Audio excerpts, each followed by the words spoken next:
என்ன சோன புது மாலை புது பொண்ணு எங்க கிளம்பிட்ட? இல்ல ஓட்டு கட்டு போயிட்டு இருக்கேன். போடா மூதேவி. ஒரு வீட்டுல ரெகுலரா ஜான பிடிச்சிட்டு இருந்தேன்.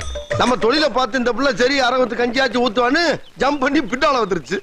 நம்மளுக்கு அறக்கிறது வயசாகி போச்சுல்ல. சரி போனா போன்னு சடக்குன்னு 3 முடிச்ச போட்டு கூடையை கூட்டி விட்டேன். அதுக்காக 4 பேர்கிட்ட சொல்லாதே கல்யாணத்தை பண்ணிக்கிறது. ஆமா, நான் பின்னி மில் வச்சு நடத்திட்டு இருக்கேன். பிரமாண்டம் நடத்துறதுக்கு ஒரே ஒரு சக்கரத்தை வச்சு ஓட்டிக்கிட்டு இருக்கேன். ஏட்டா லூசு தரமா பேசிக்கிட்டு இருக்கீங்க? ஆமா. ஐயோ மாமா, வேட்டி அவுத்து விடுங்க மாமா, அசிங்கமா இருக்கு. வேட்டி இறக்கி விட்டா ஒன்னே கொண்டு போயிருவாங்கடி. ஏற்கனவே கலர் வித்தியாசமா இருக்கு. யார் யாவ? எவனோ வெட்டி பயலா இருக்கு ஐயா. வெட்டி பயலா? அப்படித்தான் தெரியுது. அடியே இது காவாலிப்பை ஊரு. காவாலிப்பை ஊர்ல காவாலித்தனமா வேட்டி கட்டினாதான் கை பிடிச்சவள கடைசி வரைக்கும் காப்பாத்த முடியும். தெரியுதா? வேட்டி கட்டு வெயிட்டா இருந்தா தாண்டி அவன் விலகி ஓடுவேன். அசிங்கமா இருக்கா?